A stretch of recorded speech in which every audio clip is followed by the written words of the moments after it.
What else you got? Let me see what else I put down here. Oasis, I think, kind of. I'm not a big Oasis fan, but I mean, there's a band I that could have agree. been. They were so To this, huge. yeah. So If yeah, if Oasis got back together today, they would literally have like a stadium tour. yeah, for sure, You absolutely, know, fifty but thousand plus. I mean, no, for sure, they still have huge loyal fans. It's but crazy. there's a lot of bands like that. Like Journey, you could say broke up too early as well, because obviously they're back together now and they're huge. But Journey broke up in '86 and didn't come back together for another 10 years. Way too early for like they were a legit stadium band. Yeah, for sure they were.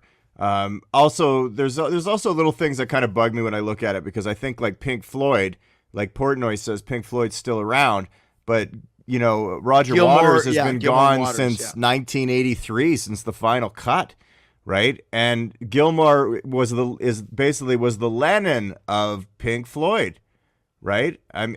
Sorry, Roger Waters was the Lennon of Pink Floyd, and he's been gone since 1983. So it's a little bit of a different band altogether, especially with the lyrics, right? Yeah, you basically that Gilmore and Waters should not have broken up when they did. That's what I'm trying to say. Ryan, can you show Rybo, can you hear us now? that you're able to hear us and everything? I Okay. can hear you now. Yeah. Okay, I'm good. back. Great. So, Okay. what do you have to? Any other bands that you feel broke up too early? We mentioned Kick Axe. We mentioned the Faces. We mentioned Pink Floyd with Gilmore and Waters. What else you got? Yeah, that's all good. Mr. Bungle. Mr. Bungle quit way too early. They had and a lot of it was huge frictions with Red Hot Chili Peppers. Where What do you mean? Patton, How do you mean? What are you talking about? Patton and Anthony Kiedis just hated each other. I think when Epic came out with Faith No More, he thought it was kind of like this rap, kind of funk metal type thing, and Right. Anthony Kiedis thought he was stealing his moves and all this. He was. And and maybe there was a little bit of truth to that because they were kind of like this funk metal band, but at the same time, it was not a good a battle to wage. And the Faith No More and Mr. Bungle had a lot of different things going on, but it got to the point where and they didn't handle the best. At one point, Mr. Bungle, they had a set where they all dressed like the Chili Peppers and they played a whole Chili Peppers set of all their songs really badly.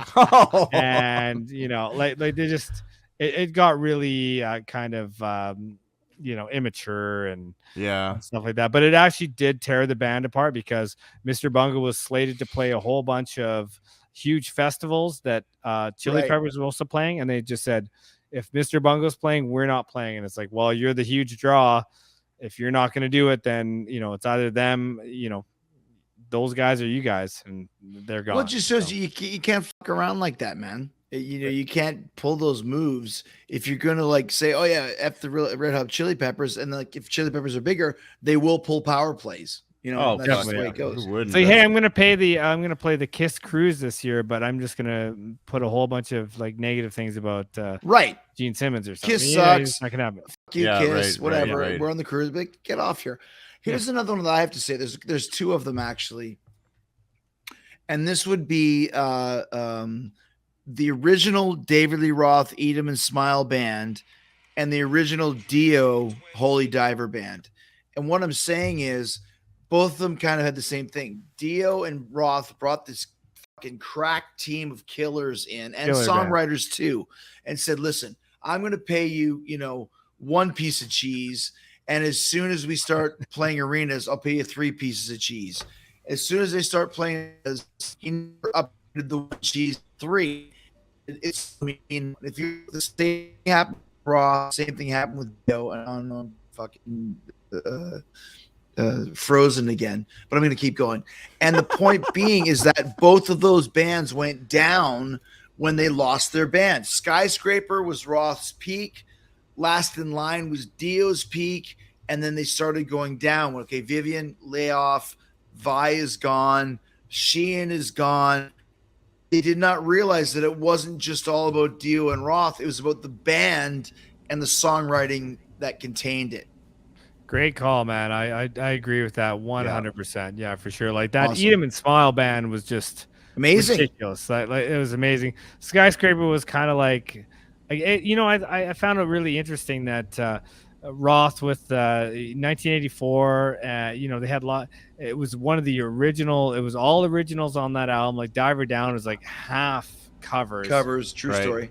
Eat 'Em and Smile comes out, and there's a bunch of covers on there. True story. 4. Skyscraper was all originals, I believe. Yeah, it was. And it was just like, which was great, but it wasn't quite Eat 'Em and Smile, but it just went downhill fast. It did go down a bit there, yeah. And same for with Dio, but it's like, yeah, the band, it counts for so much, right? It's not just like, I mean, it's great to have the front guy, that's the main guy, but if your band sucks, you're not going to be that great, right? Like Justin Timberlake has the best band in the world, I'm sure, right?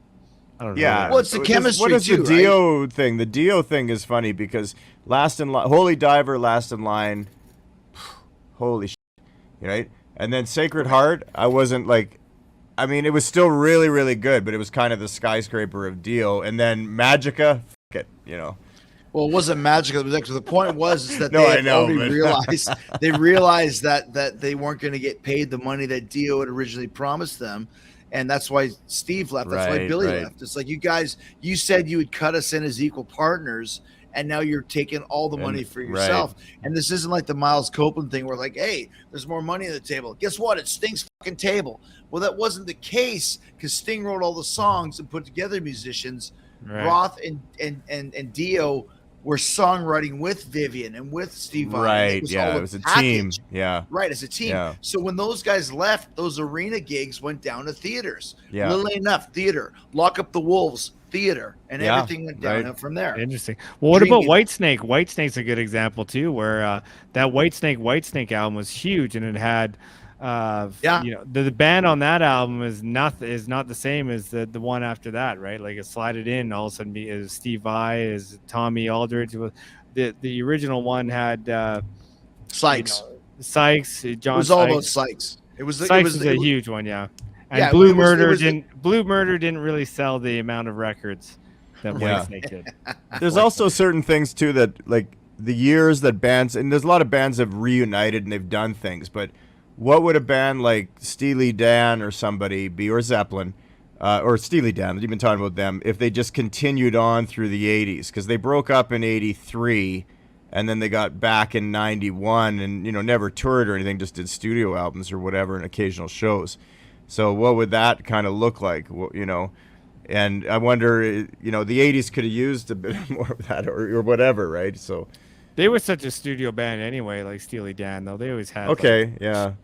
But how about with Zeppelin? Zeppelin? Coda was 1980, wasn't it, or 81? Coda Well, Coda was 81? just B-sides and all that sort of stuff after Bonzo passed away, right? Right. So if they would have stayed together and somehow got over that, and I always have respected that decision that they made, I think it makes it even better. But if they just decided to stay Led Zeppelin in writing, imagine what they would have sounded like in the 80s. Did we miss anything? Would they even had a career in the 80s Right. playing classic rocky stuff, right? Blues. They were so good. They were so diverse. They probably could have overcome anything if they stayed together, actually. But Well, other and than that's the their thing, issues. and like we said, Yeah. there's a lot to discuss about that. But basically, there's a lot of classic bands that broke up too early. We're not going to do that, no matter what we got a lot of critics against. I got a this, bad guys. heart, the doctor said. Well, we Got got a note lot of for you. critics. You know that, right?